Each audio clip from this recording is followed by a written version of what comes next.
Nous allons, si vous voulez bien, réserver la discussion après la deuxième communication qui nous est proposée par Claire Fourquet-Gracieux, maître de conférence à l'Université Paris-Est Créteil.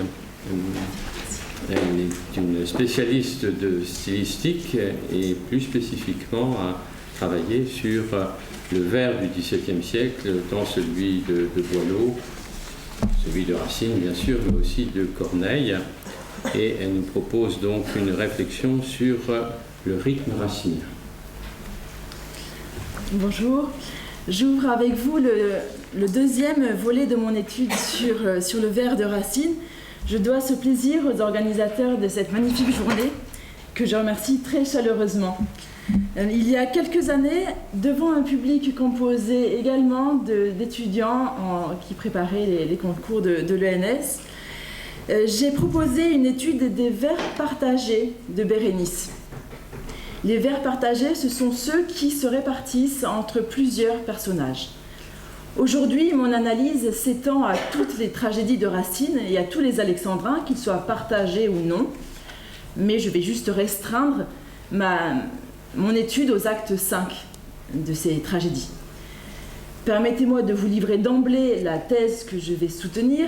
Racine porte son attention sur l'hémistiche. C'est relativement simple comme idée que je vais essayer de développer.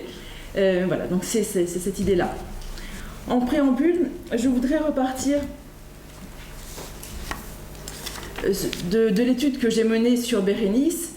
J'ai interrogé la dimension poétique d'un système de vers abondamment utilisé dans la comédie des plaideurs.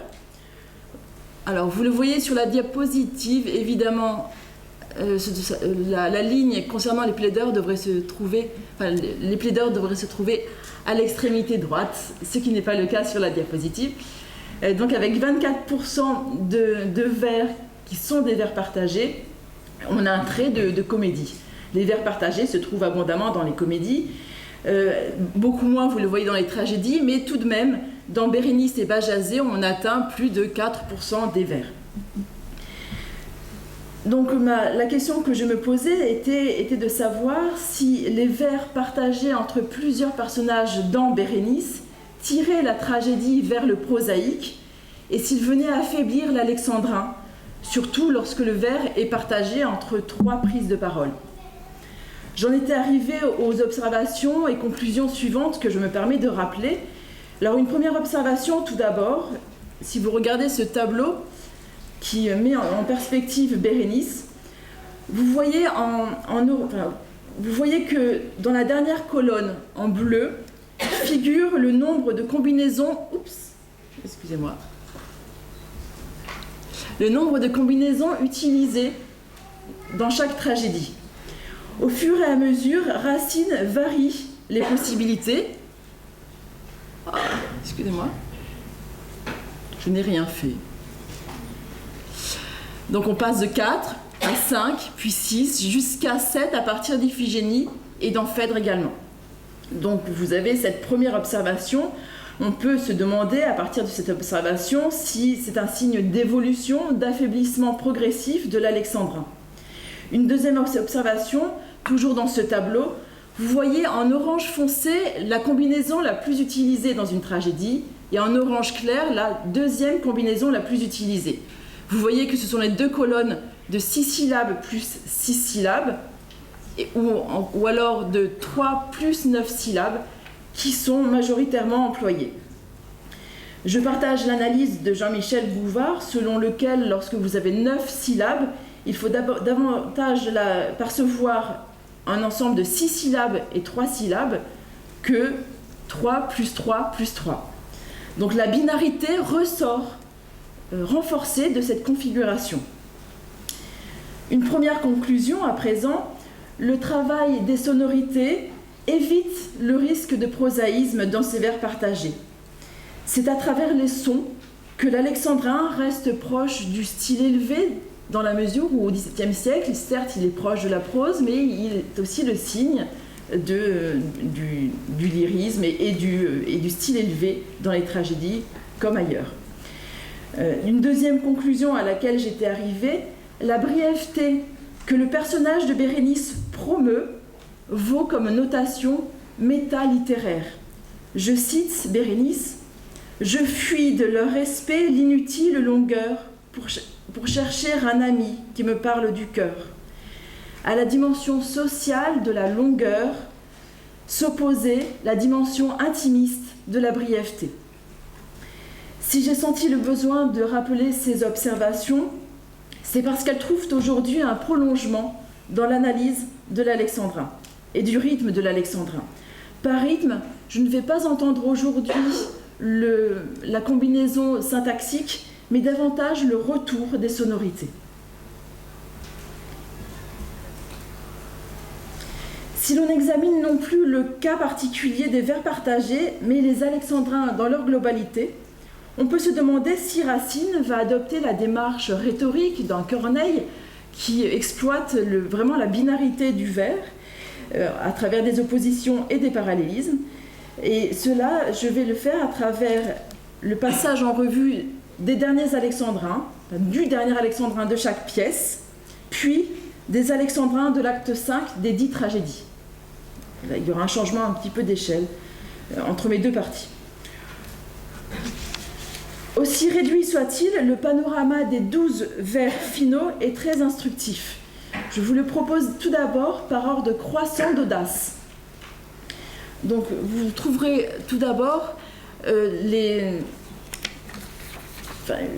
éventail relatif, plusieurs alexandrins extrêmement classiques qui reposent sur la binarité à travers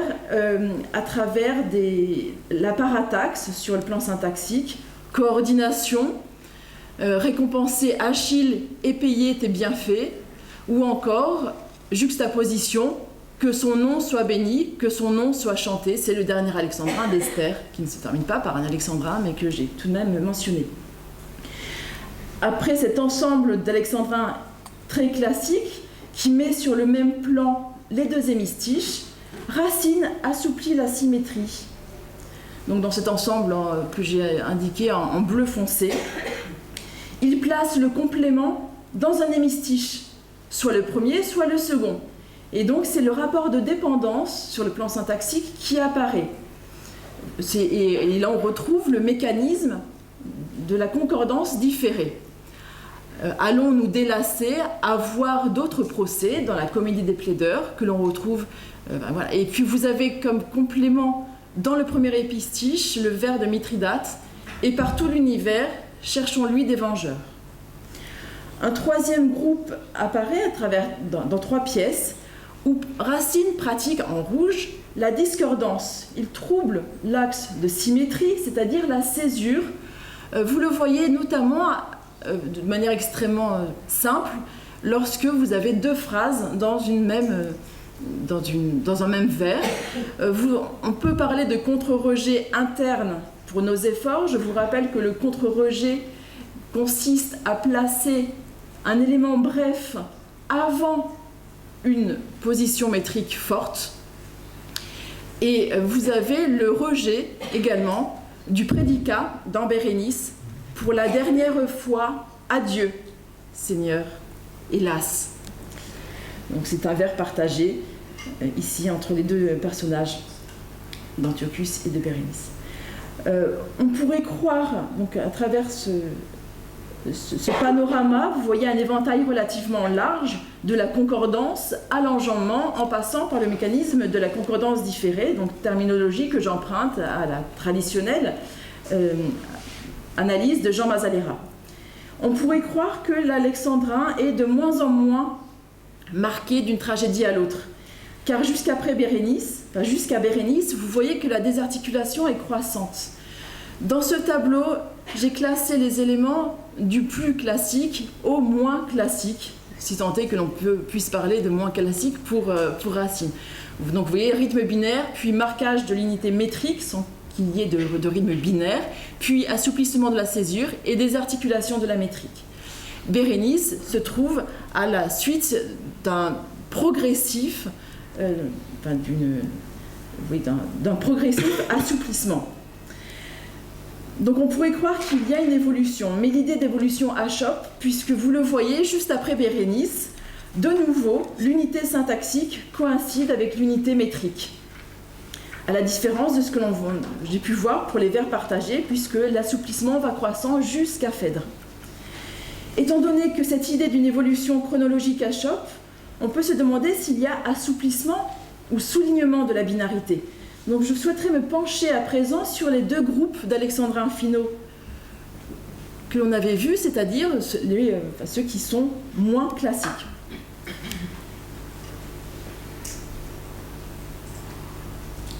Alors, les 12 alexandrins finaux, enfin les alexandrins finaux que vous voyez, livrent quelques pistes. Première piste, une piste sémantique. Vous le voyez. La maîtrise. Quand ce n'est pas son ordinateur, on est perdu. Donc, la piste sémantique montre que le binaire, la binarité, se reporte dans le cadre de l'hémistiche. Ce n'est plus à l'échelle du mètre, mais à l'échelle de l'hémistiche. Vous voyez qu'il y a une opposition entre repos et enfer sur le plan sémantique, sur le plan de la connotation. Donc la binarité gagne en densité ce qu'elle perd en marquage métrique. Deuxième piste, une piste phonique, apportée notamment par Britannicus et Bérénice. Vous voyez que le retour de sonorité que j'ai indiqué en gras crée une sous-unité, celle de l'hémistiche, plutôt Dieu que ce fut. Donc vous avez l'hémistiche qui est encadré par le retour du U, du son U, le dernier de ces crimes, ou encore, pour la dernière fois, adieu Seigneur, hélas, adieu Seigneur, hélas. Dans les deux cas, on perçoit déjà le sort privilégié réservé à l'hémistiche. Racine, selon moi, est attentif à l'euphonie, plus encore qu'à la correspondance entre la syntaxe et le maître. Mon étude quitte maintenant les bords finaux des 12 pièces pour s'étendre au dernier acte de chacune des 10 tragédies en 5 actes et alexandrin. C'est-à-dire que je vais exclure Esther, tragédie en 3 actes, et qui n'est pas composée exclusivement d'alexandrins. Mon étude couvre cette fois-ci 2877 vers, c'est-à-dire seulement 17% des vers de toutes ces pièces. Donc il n'est pas sûr que cela soit représentatif de l'intégralité des pièces. Cette étude est en cours. Je vous remercie d'en tenir compte. Donc on arrive à l'étude du dernier acte. Racine, tout d'abord, puise abondamment aux ressources de l'enrichissement de la rime. Cet enrichissement a été légué par les grands rhétoriqueurs. Vous savez, ce sont les poètes de la fin du XVe siècle et du XVIe siècle aussi, dont les jeux de sonorité confinaient tellement au jeu que le XVIIe siècle, en théorie, n'a plus voulu utiliser leurs trouvailles, du moins en théorie. L'un des auteurs, c'est Guillaume Crétin. Les ressources qu'utilise Racine, il n'utilise pas toutes les ressources des grands rhétoriqueurs, mais il utilise principalement des ressources sur un vers, le vers léonin, et sur 2 vers, la rime brisée et la rime batelée. Alors je vais d'abord définir ces différentes ressources. Le vers léonin, c'est très simple. Cela consiste à faire rimer le mot à la césure dans un vers avec le mot final, le mot à la rime. La rime brisée consiste à faire rimer la césure de 2 vers qui riment déjà ensemble. Donc dans une paire de vers, vous avez également la césure qui se fait écho. Et la rime batelée consiste à faire rimer la fin d'un vers avec la césure du mot suivant. Ces ressources facilitent la mémorisation et soulignent la césure. Alors, vous voyez comme exemple de vers léonin, je vais juste prendre un exemple à chaque fois. Dans Andromaque, adieu, tu peux partir, je demeure en Épire. Donc l'écho, la rime interne entre partir et épire. Et la rime brisée, vous l'avez dans Britannicus par exemple.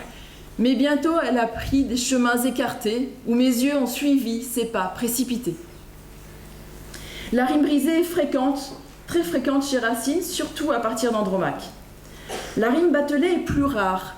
Vous la trouvez ici dans Andromaque, donc c'est la fin du vers partagé. Au reste vous adore, mais de 1000 remords, son esprit combattu, etc.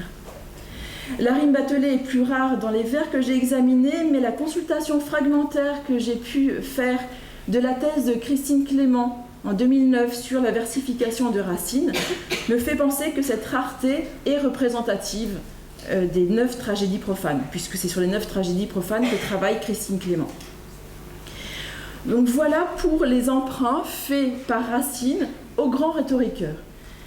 À présent, je souhaiterais développer un enrichissement qui paraît propre à Racine. Donc des éléments que pratique Racine abondamment et qui, me semble-t-il, n'ont pas de nom, puisqu'ils ne figurent pas chez les grands rhétoriqueurs. Racine va utiliser une variation. Il fait des variations sur la rime brisée ou sur le vers léonin. Cela permet de redoubler les sonorités du mot à la césure. Et puis on verra d'autres types d'enrichissement. Alors, si vous regardez ces variations, tout d'abord, quand vous avez 2 vers qui se suivent mais qui ne riment pas ensemble, leurs césures peuvent se faire écho. Donc, dans Alexandre le Grand, ses forces, ses exploits ne m'ont point alarmé, mais Seigneur, c'est un roi malheureux et soumis. Donc, alarmé ne rime pas avec soumis, enfin soumis ne rime pas avec alarmé. En revanche, roi fait écho à exploit. On pourrait voir là une variation sur la rime brisée. Quand 3 vers se suivent, la sonorité finale du mot à la césure peut revenir. Vous le voyez en gras ici, dans Bajazet. D'abord, et repris du point de vue des sonorités 2 vers plus loin, à la césure, par mort, puis, de nouveau, 2 vers plus loin, par sort. Racine diversifie aussi le vers léonin, ou du moins, le vers léonin semble contaminer les vers qui l'entourent. Dans Britannicus, le vers « attends pour éclater que vous embrassiez » est un vers léonin. Éclater, embrassier se font écho. Si vous regardez les vers qui entourent ce vers léonin, vous trouvez des assonances, c'est-à-dire le retour de son voyelle. Donc impatient est repris du point de vue de l'assonance, donc du son voyelle par absence, et languir est repris par envie. Donc c'est une diversification de plus que l'on trouve une variation. Le résultat de ces variations est celui que j'espère vous pouvez voir, c'est-à-dire 2 lectures, 2 systèmes possibles, pour lire un groupe d'alexandrins. C'est ce qu'on appelle les vers biocats. Alors c'est un biocats, B-I-O-C-A-T-Z, parce que je doute que vous puissiez bien lire lorsque vous vous trouvez au fond. Ce système de vers biocats ouvre à 2 lectures. Une lecture en alexandrin et une lecture selon les échos à la césure. Donc vous voyez que « À madame, pour moi, j'ai vécu trop d'un jour » peut être coupé en 2 hexasyllabes. Donc c'est ce que j'ai essayé de faire figurer. Là, repérez-vous au code couleur pour voir ce qui correspond à quoi. Donc vous avez un système d'alexandrin qui peut être lu aussi comme un système d'hexasyllabes. Le deuxième exemple que je vous propose, tiré de Bajazet, laisse la place à une lecture hétérométrique, c'est-à-dire 6 syllabes et des alexandrins aussi. Hexasyllabes et alexandrins qui se combinent. Les alexandrins restent des alexandrins lorsqu'il n'y a pas de travail sur la césure. Avec l'hétérométrie que créent les vers biocats, Racine, ici, pratique un système de double lecture que pratique également Port-Royal et en particulier Isaac Lemaître, comme l'a montré Tony Gerhard dans ses travaux. Racine réintroduit ainsi des formes lyriques des années 1620-1630 dans ses tragédies. Donc dans ces tragédies en alexandrin, si le maître utilisé est indéniablement l'alexandrin, la cellule rythmique est celle de l'hexasyllabe. Deuxième particularité, moins fréquente, mais révélatrice de la manière de faire de Racine, le mot à la césure rayonne. Il est repris par différentes figures de diction qui incluent homéotéleute, c'est-à-dire le retour de la même finale, et la paronomase. Alors, comme exemple d'homéotéleute, vous avez dans Andromaque « tout me sera Pyrrhus, fus reste lui-même ». Et comme exemple de paronomase, vous avez l'écho, la rime brisée, mur, mort. Enfin, donc ce n'est pas une rime brisée, mais en tout cas, vous avez un jeu sur la résonance de mur par mort. Et vous l'avez dans le vers de Bajazet, doute si le vizir vous sert ou vous trahit. Donc vizir qui est repris par vous sert, avec une variation évidemment entre la sourde et la sonore. La paronomase autour de la césure reprend à une échelle inférieure la pratique que l'on trouve très fréquemment chez Racine de la rime semi-équivoquée. Comme exemple de rime semi-équivoquée, c'est-à-dire de rime qui repose sur la paronomase, c'est-à-dire sur des mots de profil phonique apparenté, vous avez asile, Achille, ou encore souffrir, s'offrir dans Bérénice, voler, violer.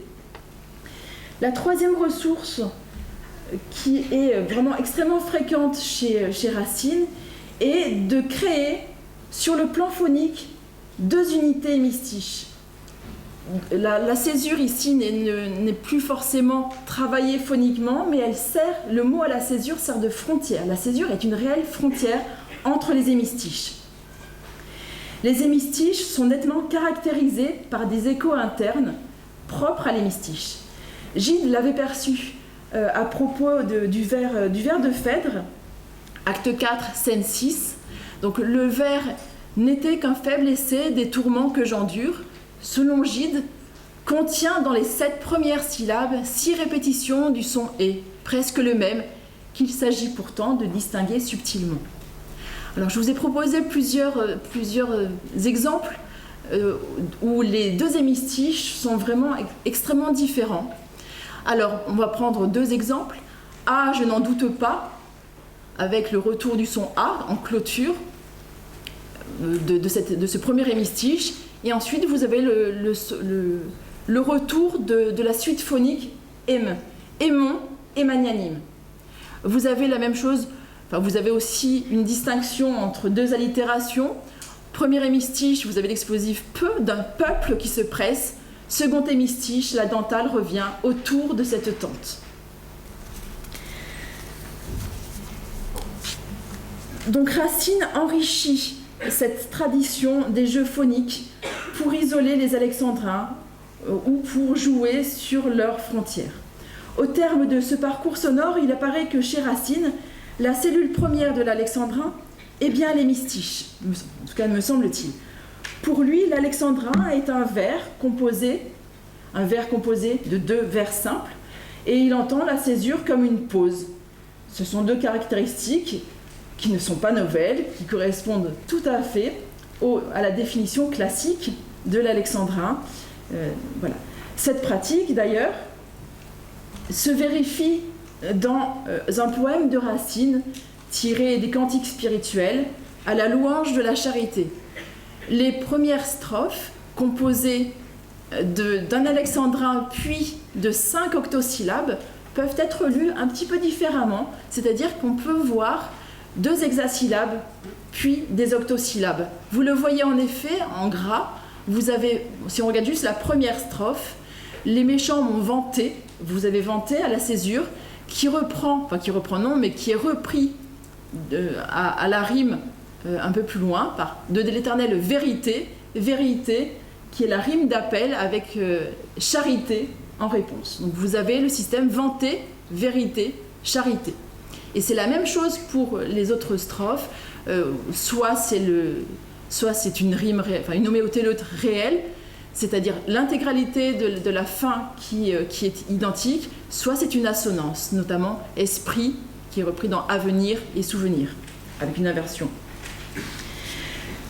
Donc cette pratique n'est pas propre à Racine dramaturge, mais on la retrouve dans un cantique spirituel.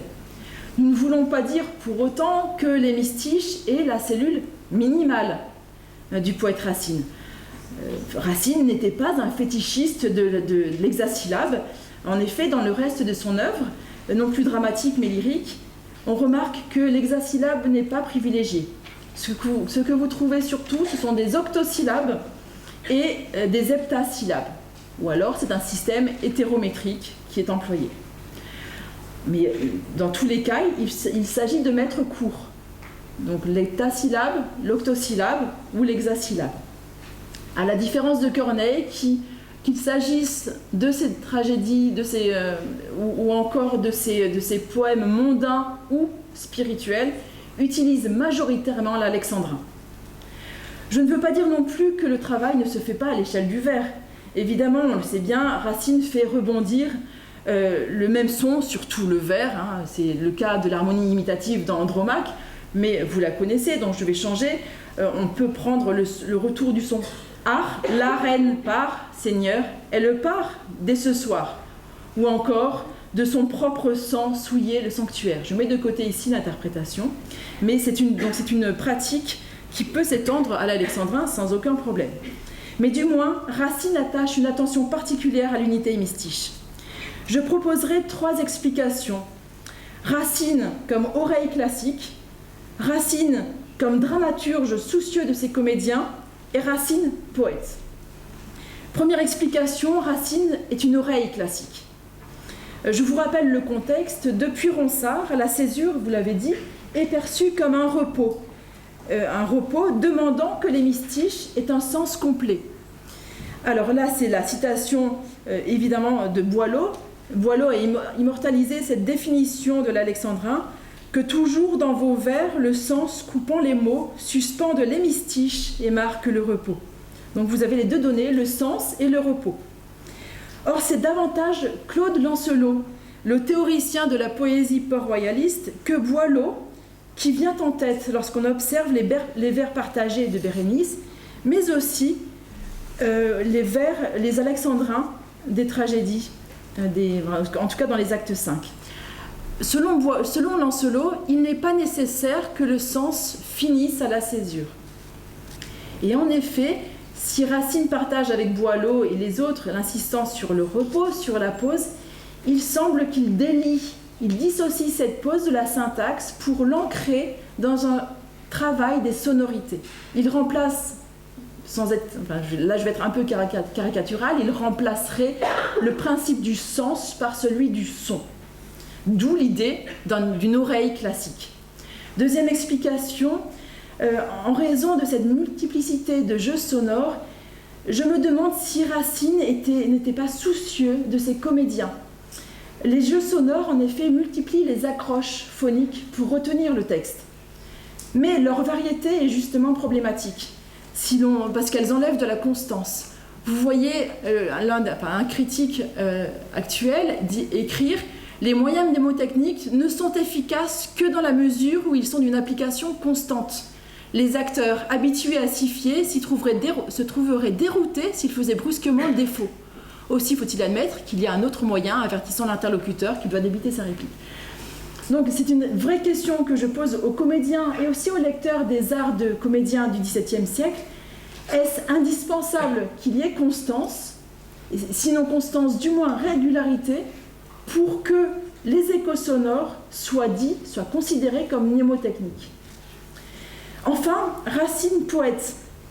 En effet, le soulignement de la césure vient guider l'interprétation et vient multiplier les échos et les rapprochements entre les mots. Si vous prenez le dernier vers de la citation que je vous propose dans Bérénice, « Elle m'a vu toujours ardente à vous louer ». On pourrait très bien lire « Elle m'a vu toujours ardent à vous louer ». Donc on peut faire une division rythmique sans prendre en compte, en affaiblissant la césure. Mais d'une part, toujours est à la césure, et surtout, vous avez un écho entre amour et toujours, dans une variation, dans une quasi-rime brisée. Donc selon moi, cet écho sonore alimente l'interprétation selon laquelle on va insister ici sur l'idée de temporalité. Il en va de même pour Phèdre, mais là le temps presse, donc je ne vais pas développer cet aspect, cette double lecture possible. C'est un élément en tout cas de variation qu'emploie Racine pour éviter la dimension monotone de l'alexandrin et aussi pour redonner du sens ou donner plusieurs lectures possibles. Il pourrait être aussi associé à certains rôles, dans la mesure où les rimes brisées apparaissent souvent dans la bouche de certains personnages, mais plutôt des personnages secondaires, tels Abner dans Athalie ou Monime dans Mithridate, mais aussi, et ça c'est un petit peu problématique, Bérénice dans la pièce du même nom. C'est ce qu'il me reste à chercher.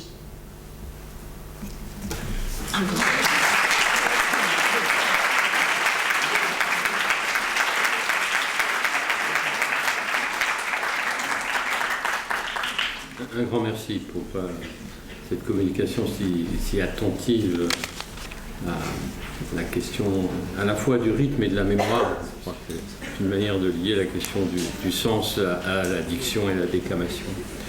Je vais demander à Julia de bien vouloir revenir à la table et nous allons ouvrir la discussion. Je ne sais pas si on dispose d'un micro pour la salle.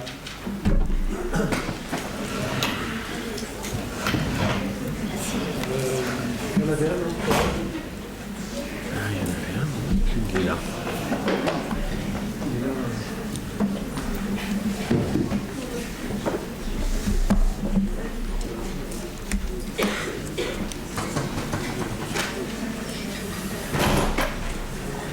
Vous avez des questions?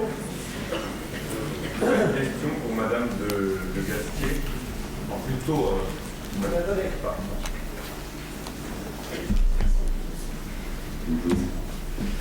Une question pour Julia, essentiellement à propos en fait de j'ai pas du tout la culture de comment était dit l'alexandrin autrefois, donc peut-être qu'il y a quelque chose qui manque, mais par rapport en fait à cette espèce de parfois on pourrait voir de déconstruction du vers racinien, de déconstruction en connaissance de cause. Je prends pour exemple Phèdre de Marikovski avec Isabelle Huppert qui à un moment fait le grand monologue où il prince, je tombe le Jean-Louis pour Thésée, etc. En fait, qui durant ce monologue en fait ne disait pas toutes les syllabes. On suppose, comme c'est quand même Isabelle Huppert qu'elle est en connaissance de cause. Est-ce que historiquement il y aurait eu des mouvements déjà qui allaient vers ça, ou est-ce que c'est un mouvement récent? C'est la première question. Et deuxième question, quelles sont les conséquences, pensez-vous, qui pourraient découler de ça dans le théâtre et dans comment dire Racine? C'est une grande question sur le travail d'Isabelle Huppert chez Warlikowski. Le fait de ne pas prononcer toutes les syllabes. Je le lis moi, mais ça n'est que mon interprétation, donc voilà, je vous la livre avec toute la modestie. Il y a une volonté de provoquer. C'est-à-dire, voilà, le grand vers racinien, on va lui faire sa fête. Enfin, il y a ce côté un peu, si vous me permettez de dire les choses ainsi, un côté de provocation et de... Quant à la question d'une histoire de ce mauvais traitement, ou en tout cas de ce traitement, je ne sais pas s'il faut dire mauvais traitement en l'occurrence, mais disons ce traitement peut-être moins attentif, quand vous écoutez Julia Barthé tout à l'heure, malgré, du coup je prolonge un tout petit peu l'exercice d'écoute, la bande n'est pas très bonne, on entend bien que c'est un vieil enregistrement, mais vous voyez qu'il y a des E muets qu'elle mange, et Maurice Donneau aussi. Et quand vous entendez encore plus ancienne la bande en 1902 de l'enregistrement de Sarah Bernard, elle les mange presque tous. Donc je dirais que quand on entend Clotilde Bézard et Éric Génovèse, comme nous l'avons fait tout à l'heure, c'est presque miraculeux par rapport à l'histoire de la diction telle qu'on peut du moins l'écouter depuis le début du XXe siècle, parce qu'effectivement il y a une grande écoute du texte et une grande attention à ces phénomènes phonétiques que l'on n'a pas, me semble-t-il, chez les grands anciens, qui étaient peut-être moins inquiets de ça ou moins soucieux. Donc je trouve que c'est un souci qui est intéressant. Je ne sais pas si j'ai bien répondu, cher Vladimir. Je vous retrouve bien comme étudiant précis. Je suis tout à fait d'accord avec vous sur les œuvres muettes supprimées. J'ai souvent au conservatoire, excusez-moi, je suis professeur à Lyon, j'ai souvent au conservatoire fait entendre Sarah Bernard. Oui. Mais je connais bien aussi les enregistrements de Julia Barthé. Et notamment le fait qu'on a l'impression que Ruel, Mais c'est évidemment quand vous enseignez et que vous dites qu'il faut respecter les yeux muets avec la variation qu'il peut y avoir entre ceux qui sont un petit peu muets, ceux qui sont complètement supprimés, ceux qui sont prononcés à part entière et puis les autres qui sont toujours à... J'en parlais avec Chéroux, il disait c'est comme les yaourts avec la quantité de matière grasse, 35%, 10%, etc. Mais là, évidemment, c'est gênant parce que vous enseignez le muet, vous faites entendre Sarah Bernard, elle les mange presque tous. Alors, vous êtes forcé de dire qu'inconsciemment, elle les compte. Et je suis sûr qu'elle les compte. Elle savait très bien ce que c'était qu'un alexandrin. Mais je suis absolument sûr que même quand on disait « il prince, je languis » ou des choses comme ça, elle savait qu'il y avait un nœud muet. Mais évidemment, Génovèse et Petit de Lozère, les faux d'entendre, les faux de... D'ailleurs aussi les liaisons. Ce qui me gêne un peu dans leur diction, c'est que c'est très haché. Je veux dire que l'alexandrin est divisé en parties, on n'a plus que des effets. Vous auriez pu faire entendre aussi, je ne sais pas si vous y pensiez, mais la Bérénice de Gruber, parce que là, alors on avait... vous aviez dans la Bérénice de Gruber un vers assez tenu. Je pense qu'il me gênerait, enfin, je dirais à Éric Russi, je le vois là, comme nous allons le voir, c'est que le vers, l'unité du vers disparaît un petit peu.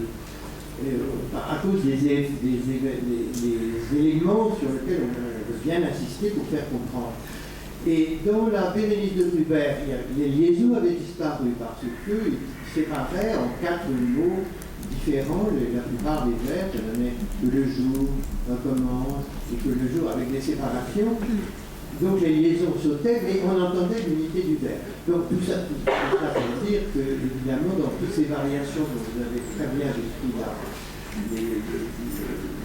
l'historique,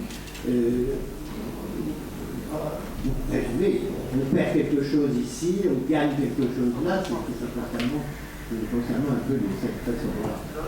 Je vous remercie pour votre intervention et ça me permet de dire aussi au public présent dans la salle que vous avez été parmi ceux qui nous ont permis de comprendre qu'on pouvait prononcer les phonèmes de la langue française selon une échelle. Vous disiez en riant les 35, les 40% de matière grasse dans un yaourt, mais c'est aussi vous qui avez été l'artisan de cette manière de considérer qu'on pouvait, de manière scalaire, si vous voulez, selon une échelle, réaliser les E muets de manière plus ou moins prononcée. Et voilà, donc c'est pourquoi je... La diction est scalaire. Exactement. Je vous remercie aussi de cette historique que vous avez fait de diction et déclamation. Avec la précision des textes que vous avez cités.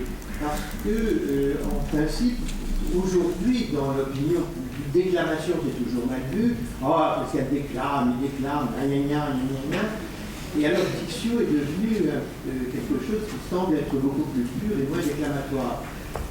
On en était arrivé à Barthes qui avait préféré le mot prononciation. Alors là, on quitte absolument l'ensemble de la problématique. Mais moi, je n'aurais aucun scrupule à appeler déclamation ce que nous on peut faire encore aujourd'hui, si on respecte la liaison, les inégalités des syllabes, le muet, la rime, etc.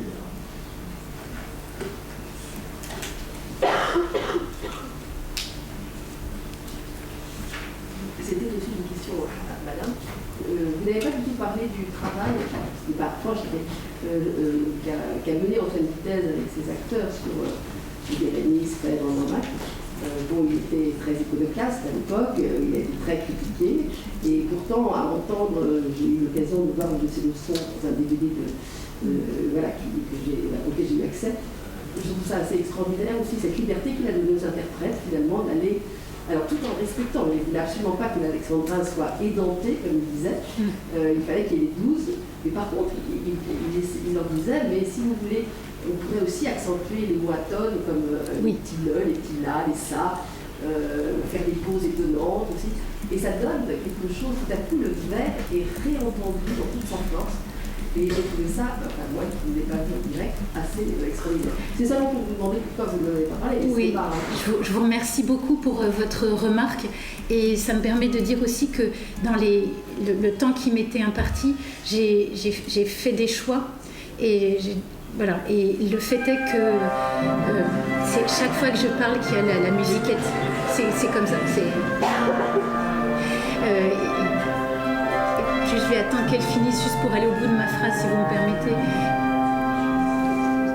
Ce que vous dites sur Vitesse, en fait, aurait trouvé sa place, et s'il y a une publication d'actes, comme on dit, j'aurais plaisir à la fois tenir compte de votre remarque et du coup reverser tout un pan de mon travail sur ces questions de déclamation et de diction chez Vitesse, qui irait parfaitement dans le débat entre le sens et la musique. Ça a été très très violent. Scarpetta en 1992 sur France Culture fait une émission en disant il faut en finir avec le système Vitesse, en l'accusant d'être ni dans le sens ni dans la musique, mais précisément parce que Vitesse cherchait quelque chose qui était du côté de l'artifice et de la beauté de la langue. Et par exemple, Phèdre, il l'a fait jouer en 1975. C'était très iconoclaste à l'époque de proposer à Nada Strankar, qui avait 20 ans, une vingtaine d'années, de jouer Phèdre, alors que d'habitude, Phèdre, c'est toujours une vieille rombière qui est avec un jeune homme, quoi. Et là, tout à coup, pardonnez-moi de dire les choses ainsi, mais c'est comme ça que ça a été souvent monté dans la tradition. Et donc, il rompait avec la tradition et il demandait à Apergis, le musicien, de les accompagner et de permettre aux interprètes d'accéder à quelque chose de l'ordre de la musique. Donc oui, évidemment, dans ce débat entre musique, sens et musique, Vitesse se tient là comme une étape importante. Et c'est vrai que je suis passée en gros des années 40 aux années 90, donc il y a 50 ans qu'il faut... voilà, merci.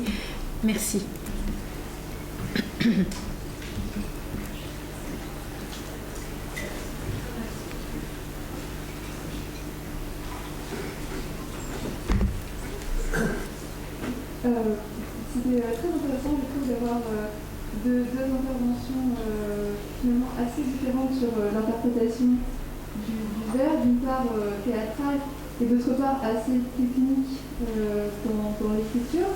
Et je me demandais comment ces deux types d'études du vers pouvaient s'articuler sur la scène. Le fait qu'on étudie très précisément les vers, la manière dont ils sont structurés au niveau sémantique et au niveau de la métrique, etc. Et comment les dire? Est-ce qu'il y a une collaboration entre les universitaires qui étudient le texte de très près, comme ça, presque à la lettre près, et les acteurs qui jouent, les metteurs en scène qui mettent en scène justement? C'est l'articulation entre la lecture très savante et l'interprétation? Moi, j'ai une réponse, mais je préfère que Claire réponde. Vas-y. Je t'en prie. Par exemple, comment bien vous dire, quand j'écoute Claire Fourquet-Gracieux ce matin, moi qui suis aussi une universitaire, je bois ses paroles parce que c'est passionnant dans la rigueur, dans le rapport à la langue, parce que ça ouvre des horizons. Cela dit, il faut une journée comme celle que vous avez organisée, messieurs, et merci encore, pour que nous nous rencontrions, parce que sinon, rien ne permet à nos départements de nous rencontrer. Donc ça, c'est la première déploration, c'est-à-dire que chacun travaille dans son coin et il faut des colloques pluridisciplinaires pour qu'on s'écoute les uns les autres, et je pense qu'on a tout à gagner à le faire, mais hélas, je ne parle que de mon point de vue, ça n'est que mon modeste point de vue ici encore, mais je trouve ça bien dommage. Et l'autre chose que je trouve très dommage, c'est que vous voyez par exemple, quand je parle avec un metteur en scène, je vais le citer, puisque c'est pas Yves Bonnen qui monte Tartuffe dans quelques mois, et il fait appel à moi comme 17e pour appuyer certains de ses dires sur la question des dévots, du rapport de Molière avec les dévots. Et par ailleurs, quand je lui dis que je m'intéresse à la mise en scène, il me dit, tu sais Julia, si tu fais de la mise en scène, il faut que tu oublies tout ce que tu sais universitairement. Donc on est encore aujourd'hui dans ce vrai problème, et comme par hasard, la question vient de vous, et je la trouve extrêmement touchante au vrai sens du terme. Quand est-ce qu'on en finira avec cette dissension entre les gens de théâtre et les universitaires? Alors il y a des universitaires qui participent comme dramaturges à des mises en œuvre théâtrales, mais je veux dire qu'il y a une forme de défiance. Et c'est Clément Hervieux-Léger qui en parle très bien en disant lui aussi qu'il trouve cette opposition très problématique. J'ai trop parlé, je crois que ça veut dire le digne qu'il faut que je m'arrête de parler. Est-ce que je peux éventuellement aussi donner... Oui. Et en ce qui me concerne, alors je pense que Julia Groth-Gaskier est quand même l'incarnation d'un lien entre l'art de la comédie et le travail universitaire, qui plus est sur le XVIIe siècle. Juliette Groth-Gaskier va à la source. Donc voilà, déjà c'est un premier mariage qui a tout de même lieu. Après, c'est vrai que si on voit la différence que vous soulevez, c'est aussi le travail sur de l'écrit, c'est ce que j'ai fait principalement, et le travail sur, même si je travaille sur les sonorités, et le travail en lien avec des mises en scène. Parce que là, c'était une histoire de la diction qui a été faite. Mais j'ai utilisé notamment les travaux de Juliette Groth-Gaskier pour cette communication. Donc là, il n'y a pas vraiment de mariage, mais il y a le médium de la publication qui nous permet de dialoguer. Donc ce n'est pas forcément en effet un dialogue sur le moment, mais vous avez des publications qui nous permettent de nourrir nos propres analyses. Voilà, donc c'est un peu une note d'espoir, c'est-à-dire que nous lisons, nous ne nous rencontrons pas toujours, mais nous lisons et c'est un enrichissement de ce point de vue-là. Oui, on peut rajouter pour conclure sur ce point que cette méfiance, elle est quand même très forte en France, elle l'est moins dans d'autres cultures, hein, notamment dans le monde anglo-saxon où le lien entre les universitaires et les artistes est institutionnalisé par des présences en résidence d'écrivains, d'acteurs. Voilà. Donc nous pouvons nous en inspirer. On s'arrête là